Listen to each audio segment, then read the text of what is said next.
Buongiorno a tutti, oggi non abbiamo il Marco perché fa i ponti come tanti altri, eh. Quindi ci sono io che ho una trasmissione però molto importante che è venuta fuori da tutto il dibattito della volta scorsa e che riguarda i compiti che fanno i nostri ragazzi, compresi quelli di quinta elementare, di prima elementare fino alla quinta, e se le cose marciano come stanno marciando, tra un po' avranno i compiti anche i ragazzini che vanno all'asilo, perché anche all'asilo il partito dei siringai, ha deciso di fare inglese obbligatorio, non opzionale, e matematica. Quindi la campagna per cominciare a forzare i cervelli dei ragazzini fino da tenerissima età è in grandissimo sviluppo. E un conto, ribadisco sempre a tutti i nostri ascoltatori che ancora non hanno capito, un conto è offrire un servizio opzionale e un conto è introdurre una supposta obbligatoria nel menu, che è molto diverso, che crea mille dibattiti, che crea questioni, che crea costi, perché è chiaro che se tu metti il corso obbligatorio di inglese, anche all'asilo devi assumere gli specialisti insegnanti di inglese, che non vanno lì in ore alternative a quelle dei formatori abituali, che una volta il maestro, la maestra d'asilo una volta aveva 3 anni dopo la media, o 2 o 3 anni. Il maestro dalla prima alla quinta elementare aveva 4 anni dopo la media, adesso si va verso la laurea per tutti e verso la laurea anche per fare i figli tra un po'. Tutto questo è vero che nel mondo c'è lo sviluppo, non si è sempre uguali, c'è una tendenza all'aumento, però la tendenza all'aumento dell'impegno nello studio e nell'apprendimento, che dovrebbe proseguire fino a tarda età, per tutta la vita praticamente, una parte del tempo dovrebbe essere dedicata all'apprendimento. Qui da noi in Italia va invece con la tendenza ad ampliare il curriculum obbligatorio. E io ho fatto tutta la trasmissione scorsa criticando questo concetto del curriculum obbligatorio, che è il più alto d'Europa, il nostro, il più alto in assoluto, con 1000 ore annue di lezione, anche di più, ma 1000 parlo in media, cioè elementari, medie e le superiori, escluso il primo e il secondo anno, che qualcuno mi ha fatto le pulci. No, ma ha detto dopo la riforma Moratti le ore in prima e seconda liceo sono 27. È vero, sono 27 in prima e seconda liceo, diventano 30 poi a partire dalla terza, e negli istituti tecnici sono 32. Però è vero che prima, eccetera, eccetera, eccetera, eccetera. Dopodiché era nato il discorso dei compiti, i compiti a casa. Allora, io invito tra l'altro gli ascoltatori che sono interessati, oltre a telefonare, se sono interessati a creare una platea di dibattito permanente sulla scuola, che è la cosa che Maroni si era impegnato a fare quando era diventato segretario. Aveva detto: faremo 12 aree tematiche, ognuna con un responsabile, in modo che per ogni area e per ogni contenuto si sappia esattamente cosa sostiene la Lega. Per qualche strano motivo a me ignoto, questo non è avvenuto, anche se le aree tematiche sono state fatte, i responsabili sono stati nominati. Io sono andato a tampinare una che era quella addetta ai giovani, futuro, eccetera, eccetera, ma ha detto che lei non lo fa più, che lo farà qualcun altro. Comunque, di fatto, questo lavoro non è partito. Quindi mi sono detto: ma tu, quello che elabori, con chi lo discuti? Siccome lo discuto solo con qualche ascoltatore e i membri della mia associazione, che è una cosa un po' nostra, mi sono detto: vediamo se si riesce a raccogliere un certo numero di persone che vogliono mantenere un dibattito permanente. Allora è facilissimo, perché io l'ho fatta la mail list, è facilissimo fare un dibattito permanente. Cioè, supponiamo, io l'ho fatto per un'altra questione, supponiamo di avere 20 persone collegate con me, che mi mandano il loro indirizzo mail, no? Allora, loro quando si scrive una mail può essere la prima volta indirizzata a me, ma siccome io dopo risponderò rimandando, scrivendo a tutti quelli che mi hanno scritto, compare la lista completa di tutti quelli che mi hanno scritto. Allora, uno di questi che vuol dire una cosa a tutti, è facilissimo con la mail dire rispondi a tutti e mette su il suo pensiero. Allora io lo stesso, se vuole invece scrivere solo a me, mette rispondi e risponde solo a me. Però io ho visto che quando parte il discorso del rispondi a tutti, l'abbiamo fatto in tanti, in 15 e funziona perfettamente, quindi viene fuori un dibattito con delle cose scritte interessanti che vengono valutate con calma, ognuno dice la sua. Perciò chi vuole mi chiede l'indirizzo, anche qui nel corso della trasmissione io glielo do, e poi io gli manderò anche gli articoli che scrivo. Ecco, l'ultimo è comparso e c'è ancora nella prima facciata, sempre su sussidiario.net, e riguarda tutta quella polemica sul tempo pieno, il tempo pianismo, l'orario scolastico. Comunque guardiamo adesso i compiti, no? Perché qui è interessante. Allora, non c'è una legge scritta sui compiti, Tant'è vero che, per esempio, i compiti per le vacanze, a mio parere, quando ero il preside, erano un abuso. Io dicevo sempre agli insegnanti, voi li potete consigliare, ma non li potete obbligare i compiti per le vacanze. Tanto più che poi non li correggete e non li valutate, perché un conto è se tu li correggi e poi li valuti i compiti, ma se questo non avviene, e non avviene neanche nel lavoro quotidiano, cioè il professore, parlo in generale, poi ci sono anche i professori che non danno i compiti perché sono così lazzaroni che anche lo sforzo di preparare un elenco di compiti da assegnare e poi di fare qualche correzione o uno o due, magari non lo fanno. Vabbè, a parte educazione fisica e religione che sistematicamente non danno i compiti, sono le due aree che non danno i compiti. Però vediamo un po', normalmente il professore dice, allora, io so tutto perché seguo, oltre ad aver fatto 25 anni il preside, seguo ancora adesso un dopo scuola, no? Dove ho 4 alunni che seguo, quelli che non vanno bene, non solo io, ci sono tanti volontari e io ne seguo 4. Adesso, siccome ho protestato perché 4 sono troppi, sono diventati 2 o 3, perché nel lavoro di supporto non puoi avere 4 alunni perché si ricrea il clima della classe. Dopo vedremo cos'è la caratteristica specifica del clima di classe al giorno d'oggi. Allora, i compiti a casa, il professore dice studiate da pagina, andiamo al professore di storia, l'ultimo caso che mi è capitato, addirittura c'erano, cosa avete allora per domani? Ci ha dato da studiare 8 pagine di storia. Ah sì, dico, ma erano state spiegate? No. Ah, non è state spiegate? No. Vabbè, comunque io lì non è che faccia le campagne pro o contro. Va bene, dico, allora vediamo, proviamo a leggere, leggiamo. Leggi tu da solo adesso 2 pagine, poi te le chiedo, provi a fare il riassunto, eccetera, eccetera.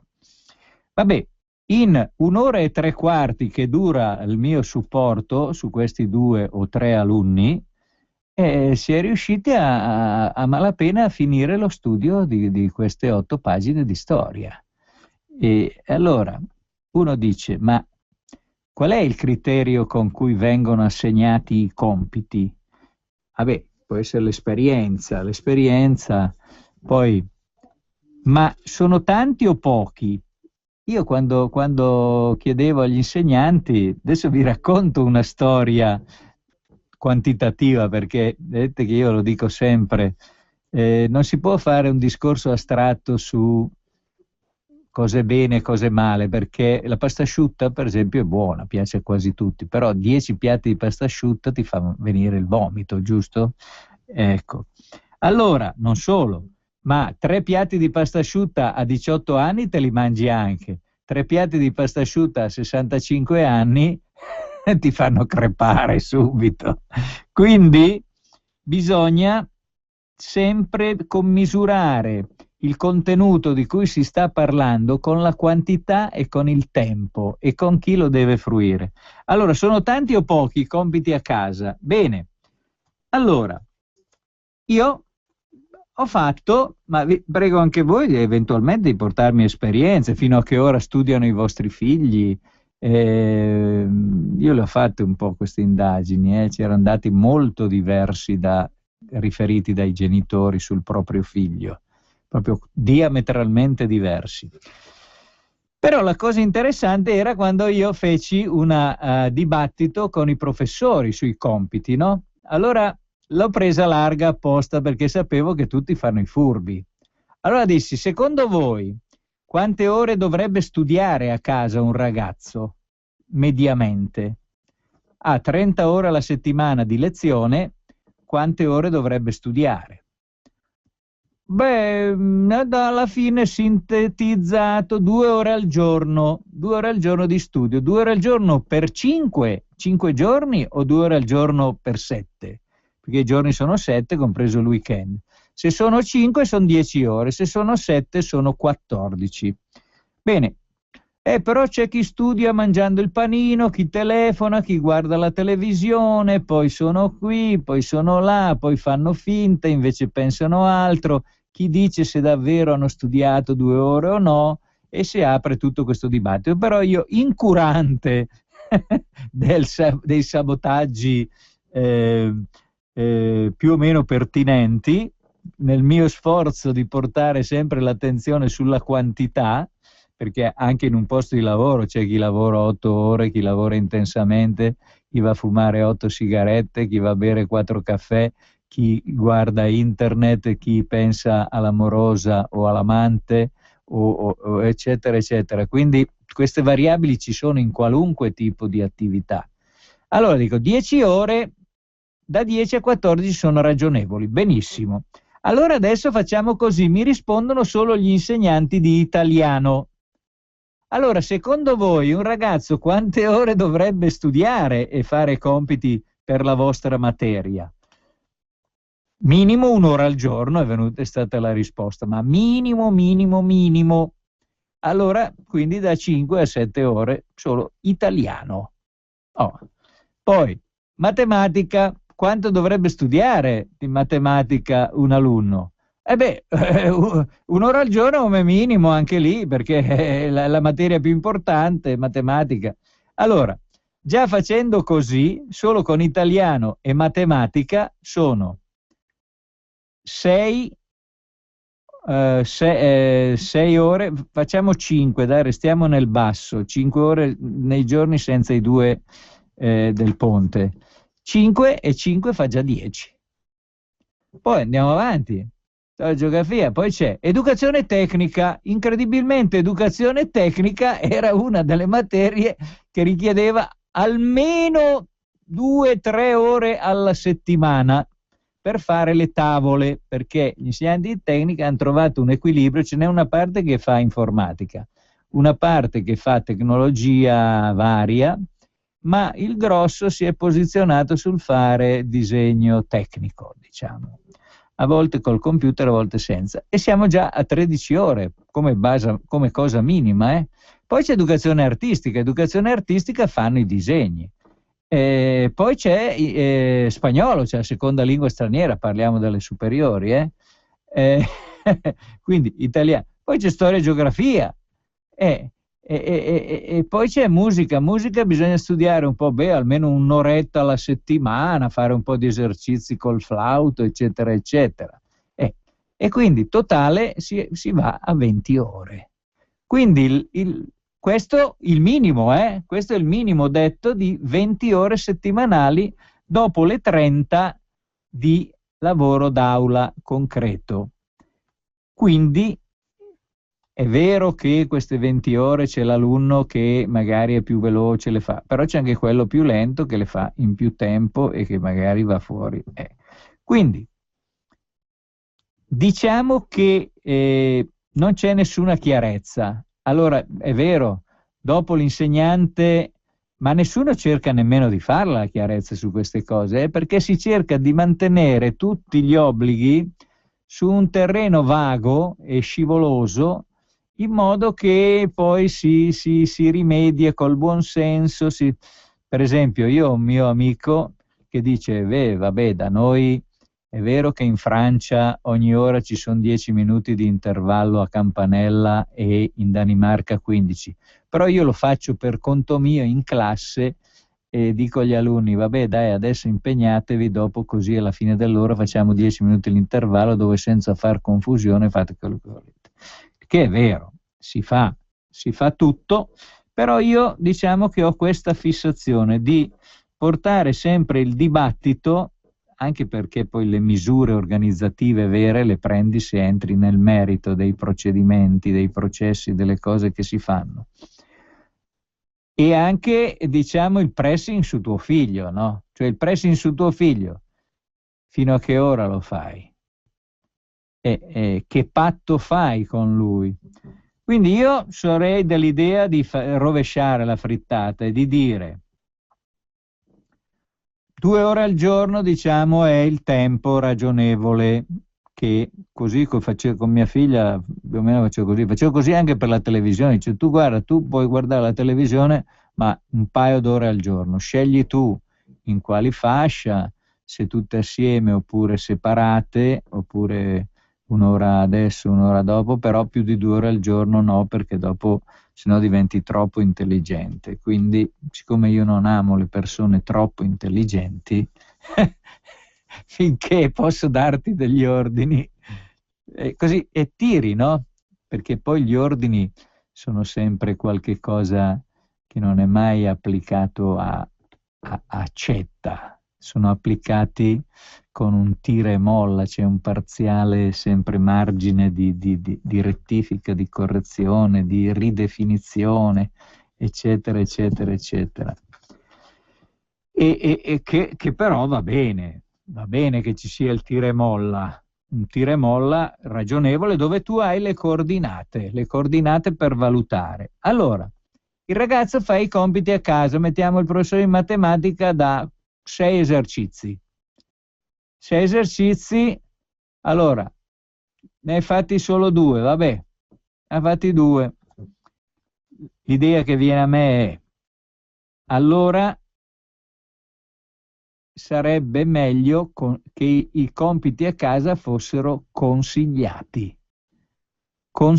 E poi c'è la prova di verifica, ovviamente, sia individuale che di gruppo. Individuale quando c'è l'interrogazione, sia quella scritta, prove scritte che poi possiamo vedere e così via.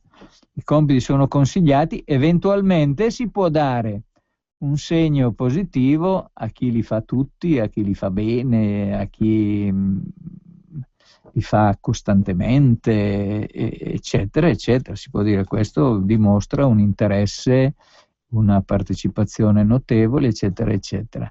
Perché uno dice, ma allora dopo tutta la tensione e il clima di pressing che va esercitato sul somaro, sull'alunno reticente, lazzarone, non c'è più. No, c'è lo stesso.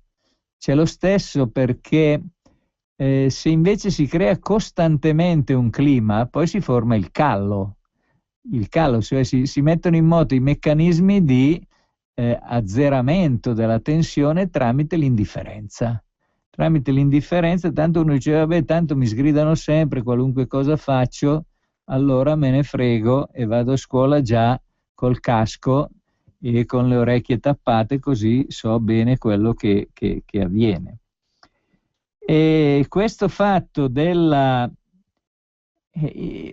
qual è il carico, le norme, i doveri che vanno messi sulle spalle dei giovani? Devono essere doveri ragionevoli, che lasciano dei margini di manovra e non devono essere doveri terroristici che poi non vengono applicati, allora quelli imparano e dice sì, ma dice così, ma poi tanto non avviene, eccetera, eccetera.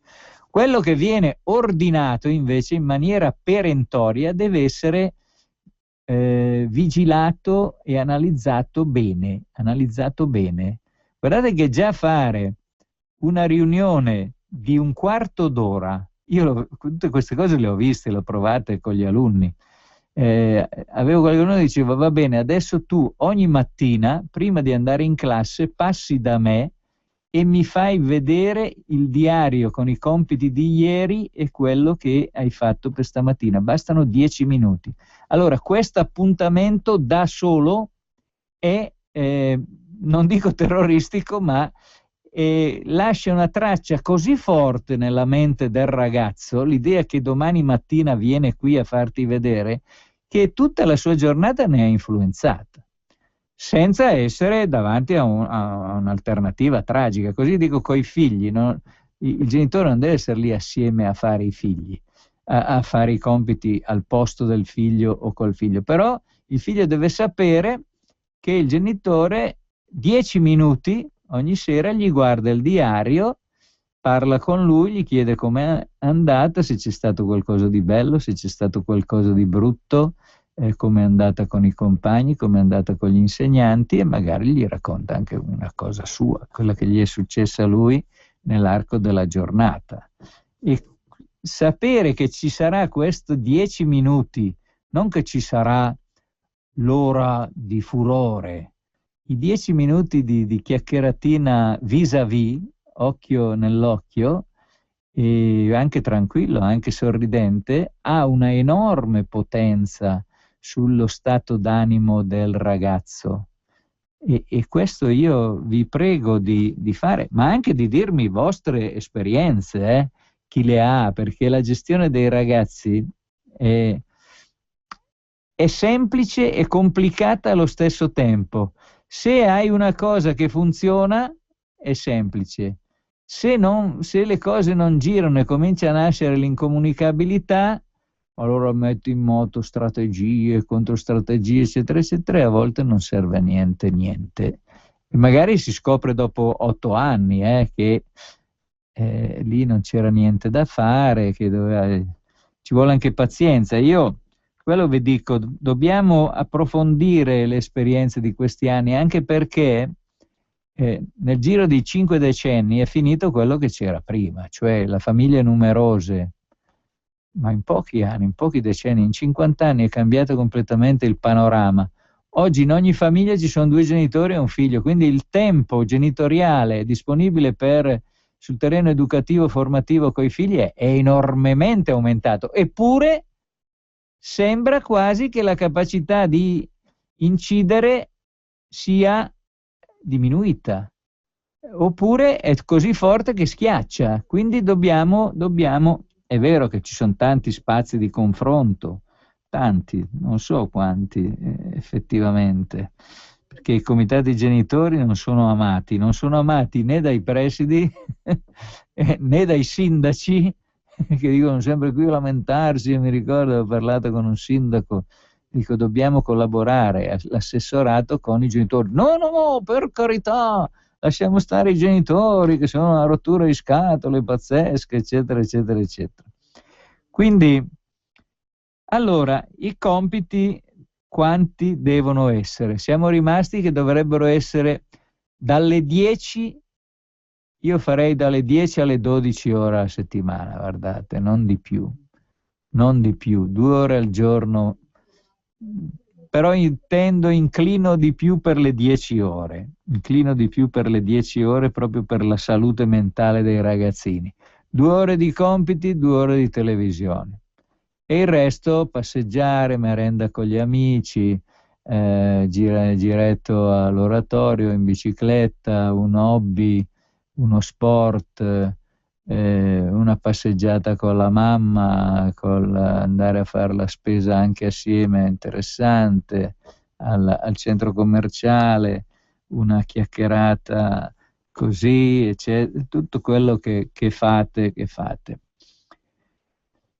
E la valutazione. Poi, ecco, questo qui è un punto che dice, ma il professore tal dei tali sbaglia nel valutare mio figlio, ce l'ha con mio figlio, dà dei voti sbagliati, eccetera, eccetera. Qui entriamo in un'altra questione.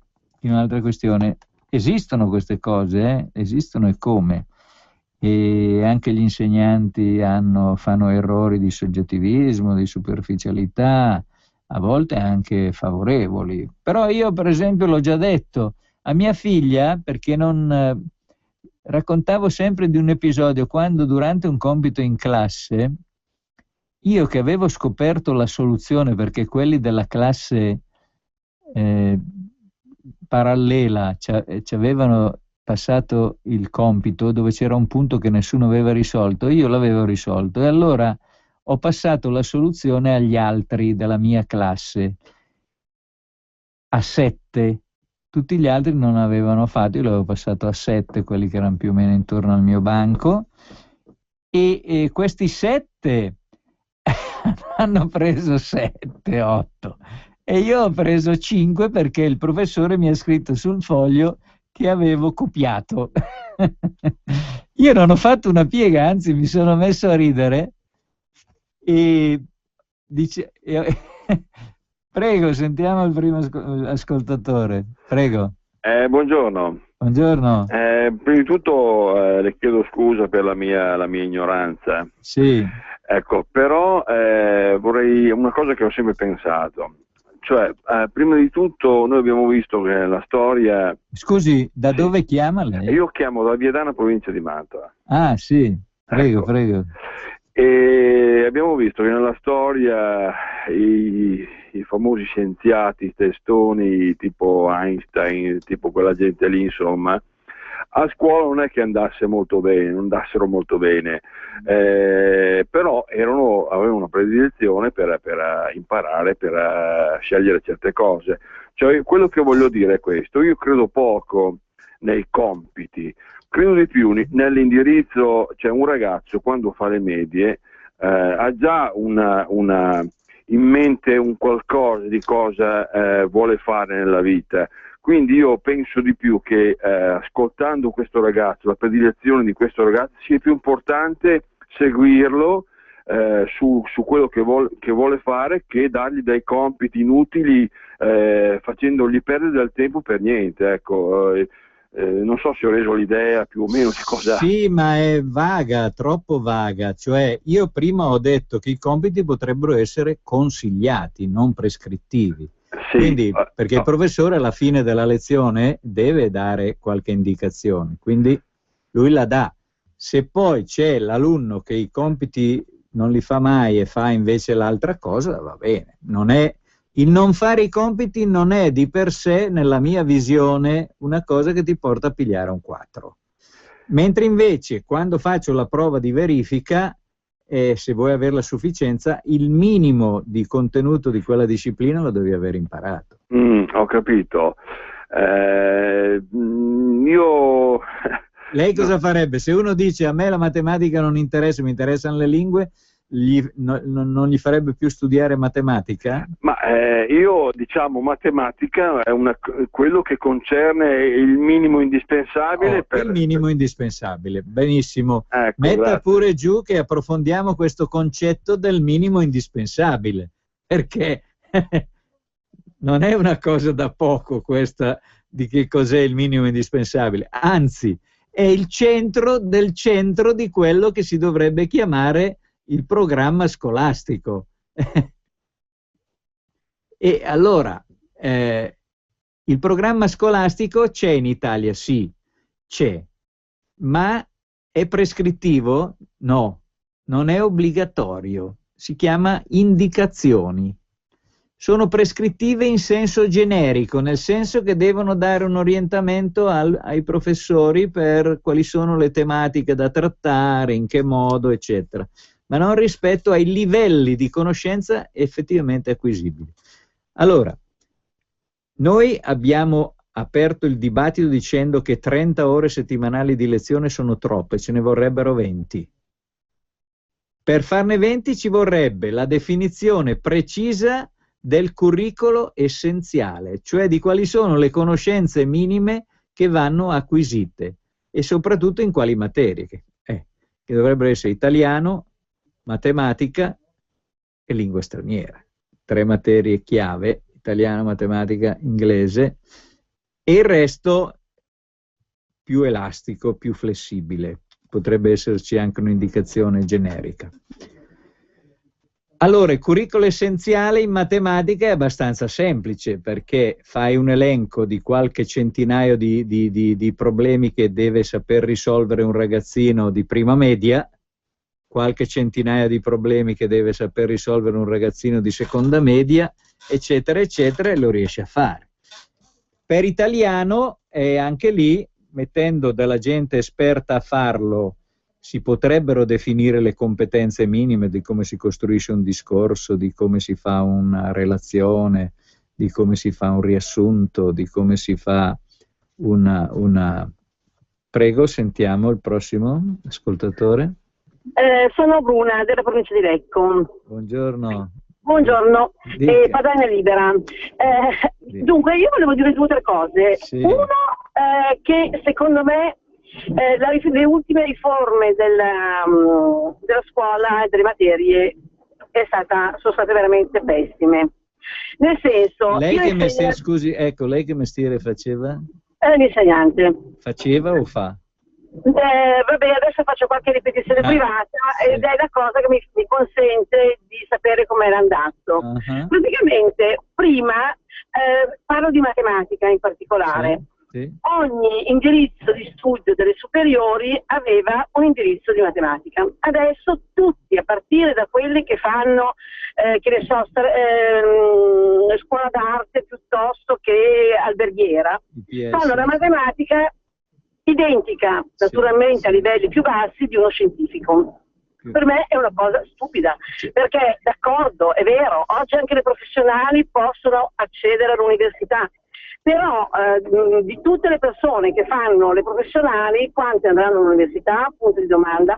E quando uno mi fa l'analisi e non capisce niente perché poi è fatta in un modo veramente pessimo, ecco, sì. Mi ha capito, vero? Abbiamo fatto varie volte la critica di questa misura presa dalla ministra Moratti, ecco. Non Moratti, Gelmini, perché la Moratti aveva fatto il contrario, la Moratti aveva dato gli IPS alle regioni e stavano per andare. La Moratti ha fatto marcia indietro e le ha fatti diventare licei di 5 anni, scuole a carattere generalista si chiamano, con la possibilità di uscire dopo 3, mentre però per qualcuno con una qualifica.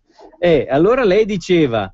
secondo me alcune materie vanno fatte in funzione dell'indirizzo di studio. Sì. Poi per quanto riguarda i compiti, io onestamente penso che una dose di tutte le materie debba essere fatta, perché è vero che a uno che fa lo scientifico interessa fisica, chimica e compagnia, però e uno che fa ragioneria può non fregargli assolutissimamente niente, però un minimo di conoscenza. Ecco, sì, ma il minimo, il problema è che io sto cercando testardamente di definire la quantità del minimo.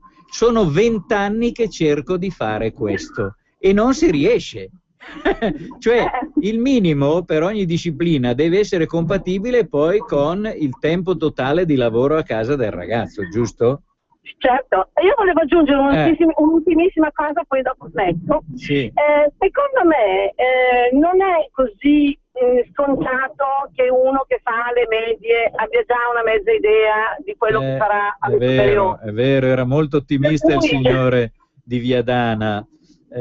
Ci sono già in alcuni delle tendenze forti, ci sono in alcuni, ma sono pochi. Sono pochi.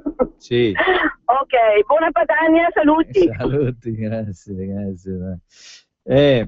No, io adesso sto un po' fermo, diciamo, sulle parole d'ordine perché non ho capito bene quali sono ancora, perché si era parlato di macroregione.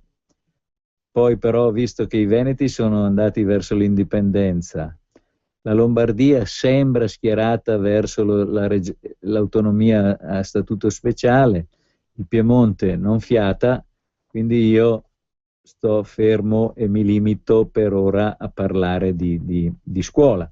Anche se il mio modo di impostare il discorso sulla scuola è legato un po' al ruolo dello Stato e delle regioni. Prego, sentiamo il prossimo. Pronto? Pronto? Pronto? Sì? Sì? Prego. Professore, senta, io sono un pensionato di 70 anni, volevo farle un'affermazione. Non le sembra che oggi si vada troppo a scuola e si lavori poco? Nel senso che a 15 anni un ragazzo è pronto per il lavoro, di apprendistato, in campagna, dove cacchio al bar, in un ristorante. Qui mandiamo a scuola la gente fino a 20 anni. Di più l'università per la metà di quelli che vanno a scuola, arriviamo a 25. La gente entra nel mondo del lavoro a 27-30 anni. Sì. Mi spieghi lei, a 27-30 anni non si impara più a lavorare. Sì, mio padre, che ha fatto una signora carriera, non mi vergogno a dirlo, a 7 anni andava a pascolare le oche. A 7 anni, voglio dire, eppure non è cresciuto ignorante. È la vita che deve preparare le persone, altro che la scuola. Troppa gente insegna, troppa gente studia, poca gente lavora. Scusi lo sfogo, grazie. Prego. No, ma ha sfondato una porta aperta, perché io sono anni che predico col fatto che l'Italia non ha un percorso di studi per un rapido inserimento nel mondo del lavoro come c'è in tutti gli altri paesi, perché in Germania il libro di Bertagna proprio su questi temi spiegava molto bene che l'età media di ingresso attraverso la scuola, l'esperienza scuola-lavoro o attraverso l'apprendistato viaggia intorno ai 17 anni, quindi mentre da noi, come giustamente ha detto lei, si va così. Ma io come associazione ho proposto che una buona parte del curricolo, cioè delle ore di scuola obbligatorie, sia dedicata agli hostage a cominciare dalla seconda media, cioè dedicare un centinaio di ore l'anno personalizzate che l'alunno svolge in ambienti di lavoro del paese, ovviamente, d'accordo con la famiglia, che sarebbero utilissime per aprire la sua mente, la sua esperienza relazionale e sociale, che è quella che ti fa o meno venire la voglia di studiare. Sì, è vero che c'erano anche gli scienziati pazzi che studiavano perché odiavano il mondo, ma la maggioranza degli scienziati che servono a noi sono quelli che studiano perché conoscono i dilemmi del mondo e hanno il cervello che è spinto a cercare la soluzione. Questo è il punto. Newton a 25 anni trovò la risposta a tematiche che andavano avanti da centinaia di anni, perché Keplero era riuscito a dare una sistemazione a come era il movimento degli astri, il movimento di tutti i pianeti, eccetera, eccetera, ma spiegazioni complicatissime, difficilissime, da persona dotta, sapiente, quando la risposta era semplicissima, in una formula semplicissima, che la forza uguale a massa per accelerazione, e che tutti i corpi dotati di massa si attirano con una formula semplicissima, cioè il prodotto della massa di due corpi, uno per l'altro, diviso il quadrato della loro distanza. Proprio, e questo spiega sia il movimento di un sassolino che tu butti in aria e ricade a parabola più in là, sia di un pianeta che gira intorno alla Terra, di un satellite o della Terra intorno al Sole. E c'era la risposta semplice, e quasi tutte le grandi risposte teoriche ai problemi millenari, secolari, sono state date da giovani intorno ai 25-30 anni, che poi le hanno elaborate negli altri 30 o 40 di vita, ma l'intuizione, il colpo di lancia dentro il problema l'hanno fatto a 30 anni. Quindi si consoli il pensionato figlio del pastore di Oche, perché è sfondato una porta su cui qui da noi, siamo perfettamente d'accordo. Sentiamo il prossimo ascoltatore. Pronto? Sì, pronto. Salve Presidente, sono Ennio della provincia di Sassari. Di Sassari? Ah, sì. Prego, buongiorno. Volevo dire una cosa, se la famiglia è il nucleo, almeno quanto dice la nostra Costituzione, per quello che vale ancora oggi, è il nucleo fondamentale su cui poi si basa la nostra società, quella che può essere anche oggi. sarà un'idea stramba la mia, ma in questo caso i genitori avrebbero il diritto, oltre che il dovere, di istruire personalmente i propri figli e quindi sottrarli a un sistema che lei stesso dice oggi essere abbastanza impositivo e inumano nei confronti dei ragazzi. Sì. Questo avrebbe un altro effetto importantissimo, riavvicinare i figli ai genitori, nel senso che i genitori dovrebbero interessarsi di più anche sotto il punto di vista scolastico ai loro figli. E anche perché, ultima mia osservazione, che può essere campata per aria, è che ho l'impressione che i nostri figli oggi, per qualsiasi tipo di istruzione, fino all'istruzione universitaria, vanno per ricevere un voto, cioè un votificio, non vanno per ricevere un'istruzione adeguata alla loro personalità, vanno a scuola per avere un voto. Sì. Vorrei sapere la sua impressione, la ringrazio molto. Sì, il fatto che il voto sia, diciamo, l'orco da cui bisogna guardarsi e che bisogna tranquillizzare è dovuto al carattere troppo stressante della scuola d'oggi, perché se la scuola non fosse stressante, allora il voto perderebbe importanza e acquisterebbero importanza invece le relazioni che a scuola si realizzano, relazioni con i compagni, relazioni con gli insegnanti, il rapporto scuola-famiglia, cioè come il genitore vive questi rapporti andando a visitare l'insegnante, raccontando. Sentiamo il prossimo. Ecco. E questo fatto, io sentivo questa danese che mi spiegava com'era la scuola in Danimarca, 600 ore l'anno, 660, poi vi dico c'è un altro ascoltatore, prego. Buongiorno. Buongiorno. Io volevo, intanto ringraziarla per la trasmissione che è molto educativa, cioè io ho una figlia di 7 anni per cui ogni tanto mi capita di ascoltarla e apprezzo diciamo, la sua intelligenza. In effetti lei ha ragione quando dice scusi, che... da dove chiama lei? Per favore? A Reggio Emilia. Prego.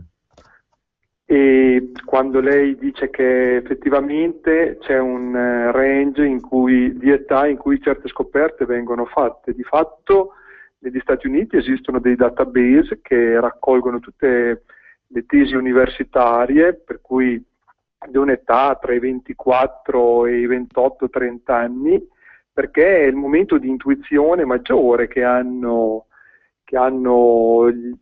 gli studenti, per cui da lì traggono ispirazione per quelle che sono, non dico le scoperte, però è un'ispirazione per gli istituti universitari, perché è il momento clou in cui diciamo c'è questa intuizione, dopo c'è la spinta, perde un po'. Sì, è vero. E allora?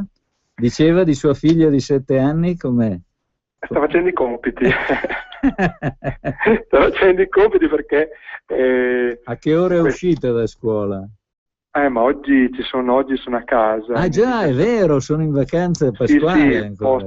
Post Pasqua, diciamo, ma domani rientra, ma è carina. Ecco, è contenta di ritornare o si lamenta che domani ricomincia? No, è contenta. È contenta, infatti i ragazzini, per fortuna nostra ancora, hanno piacere di trovarsi assieme ai compagni, di andare là nella mischia, sentire, vedere, curiosare, eccetera, eccetera. Certo. Ma c'è questo impatto, diciamo, giornaliero così che comunque loro sentono e diciamo che tocca poi alla famiglia, alla scuola così, far sì che loro attraversino, cioè lo affrontino nel modo più naturale possibile. Certo. Va bene, auguri. Grazie a lei. Saluti, prego. Pronto? Sì. Buongiorno, sono Roberto, chiamo da Trieste. Trieste, addirittura. Prego. Sì, non sono un leghista ma ascolto Radio Padania e incito tutti i triestini ad andare a firmare per il referendum, prima di tutto. Poi parliamo del resto. Dica. Senta, volevo dire una cosa, sono d'accordo sul fatto della seconda media che lei ha detto e mi rispolvera le vecchie scuole di avviamento. Dove qui ogni volta faceva Trieste, ma imparavo, veniva fuori ingegnere, ma imparavo a usare il tornio, cosa che non capiscono più niente quelli che vengono fuori laureati. C'è anche un'altra grande mancanza nelle scuole, ci vorrebbero almeno 20 ore al mese di educazione civica, e arrivare alla terza media con il patentino per i cinquantini in mano. allora verrebbe fuori entro 20 o 30 anni una cultura stradale molto, ma molto diversa di quella schifezza che c'è adesso. Lei cosa ne pensa? Ma io non credo che l'illegalità però vigente oggi da parte di tanti, ma non di tutti, sia dovuta all'ignoranza di che cosa è bene e cosa è male. Perché qui c'è un grosso equivoco, cioè un conto è sapere, un conto è comprendere e un conto è sentire. C'è una sequenza tra quello che uno sa, quello che uno comprende, cioè prende dentro di sé, e quello di cui uno si innamora. C'è una sequenza crescente di vicinanza che oggi si interrompe anche in chi sa. Perché io tutte le volte che prendevo un alunno che aveva fatto una scemata, una stupidaggine, cioè, lui sapeva benissimo dove, come e quando aveva rotto gli argini, perfettamente.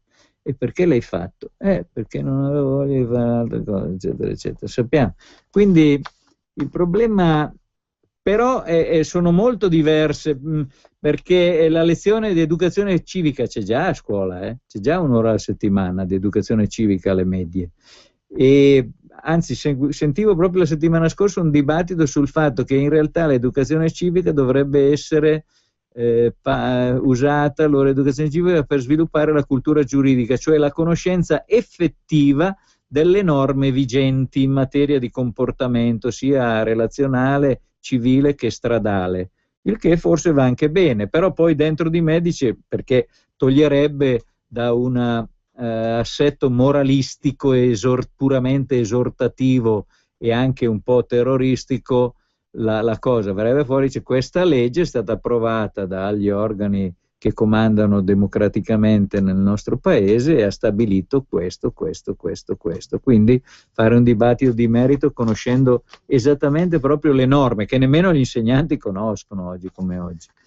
Ma però subito dopo questi ragionamenti mi dicevo appunto quello che ho appena detto, cioè la forza di amare le leggi, cioè la legalità, non deriva dalla conoscenza della legge.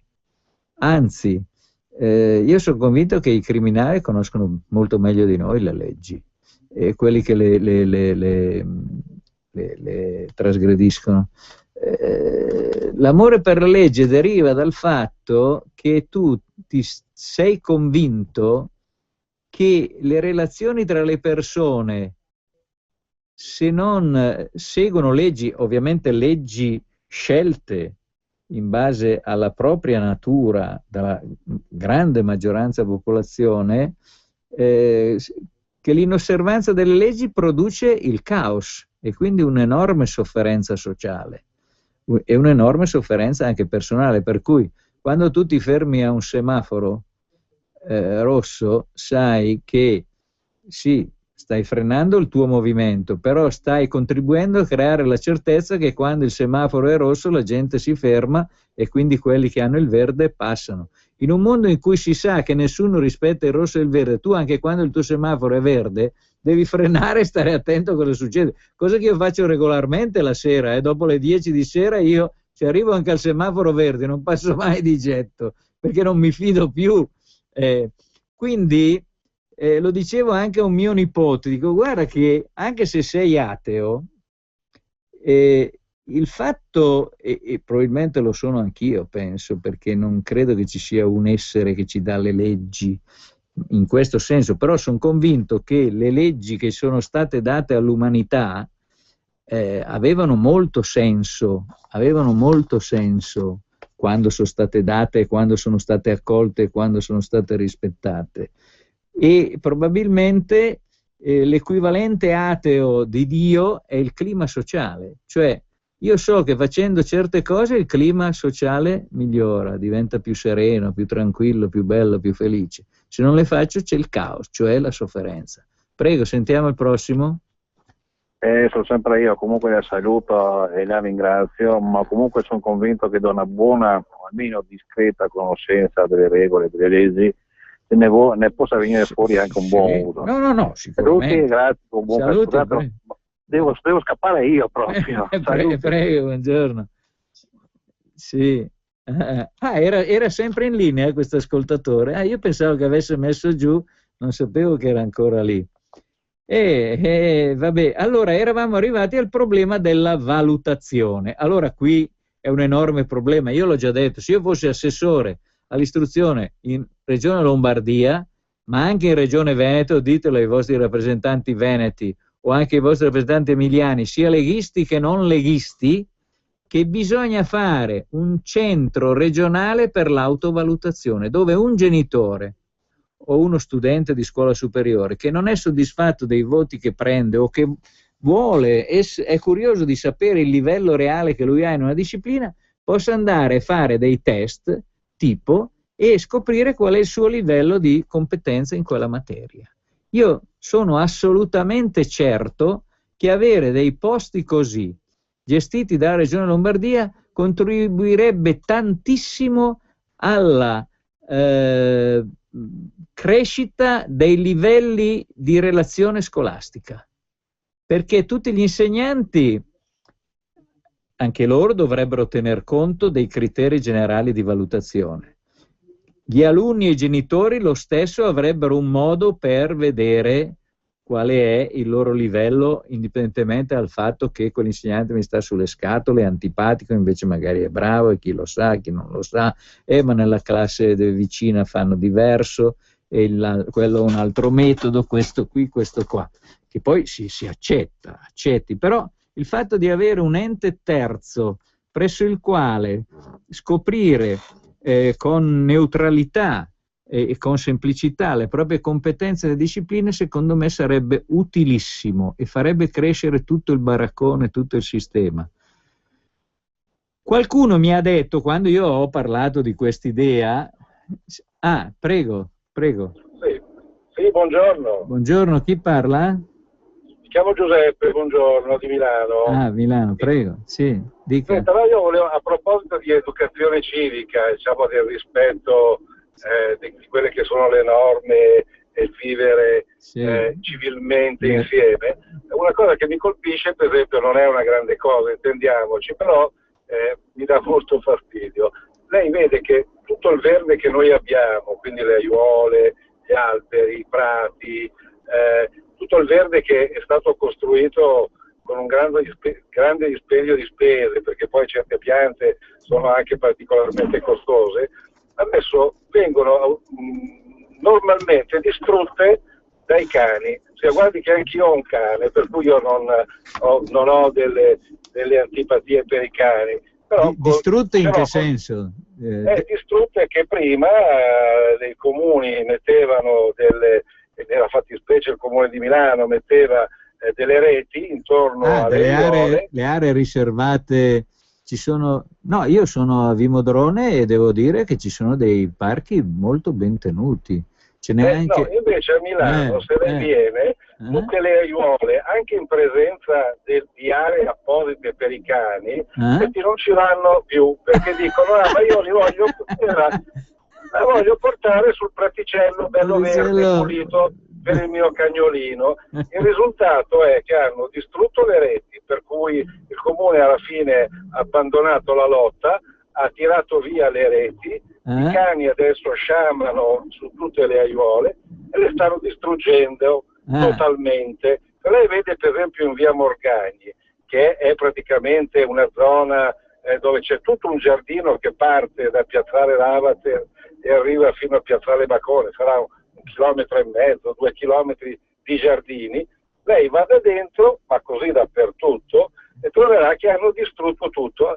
Il risultato è che i cittadini educati che portano il loro cane nelle aree riservate, ecco, per esempio in via Morgagni ci sono 3 non uno, 3 posti riservati ai cani con tanto di sabbia, di palo per grattarsi, danno persino i sacchettini di plastica per la raccolta, eccetera. Niente, loro vanno a portare, però non pagano, questi non pagano un tubo e distruggono, sono dei veri e propri vandali incivili. Va bene. Ok, grazie. No, ma io anche nel suo caso direi che da un lato ci vorrebbe una figura di uno che controlla un po' la situazione, perché se va lei a far polemica con un altro si litiga. ma se ci fosse uno con una fascia verde al braccio che va in giro e controlla e fa... non credo che semplicemente lo studio, ecco, della norma giuridica o l'esortazione al bene generica possa risolvere questi problemi. Vabbè, comunque ci siamo capiti, credo, e con l'occhio del regista, ecco, capisco che volevo sentire un po' di più però di testimonianze dirette, fatelo la prossima volta, e chi vuole entrare in corrispondenza stabile, ma non così, quella corrispondenza attiva che dicevo prima della mail list, cioè la lista di quelli che vogliono partecipare costantemente a un dibattito, di mandarmi, io do il mio indirizzo, adesso lo dico, che è preside, tutto minuscolo, punto vice, preside.vice @gmail.com. Oh, ma allora non sei il preside, sei il vice. Subito mi hanno detto no, era il sito che avevo fatto, cioè era che facevo usare la mia vicepreside, che dopo che guardava prima lei le cose che arrivavano, poi le guardavo io. Allora, adesso me lo sono tenuto, gli ho cambiato la password. Allora lo ripeto, preside, tutto minuscolo, preside.vice @gmail.com. È semplicissimo. Voi mi scrivete, io rispondo a uno, poi rispondo a tutti, poi mando gli articoli, eccetera, eccetera. Alla prossima, a martedì prossimo. Arrivederci. Avete ascoltato Scuola Padana.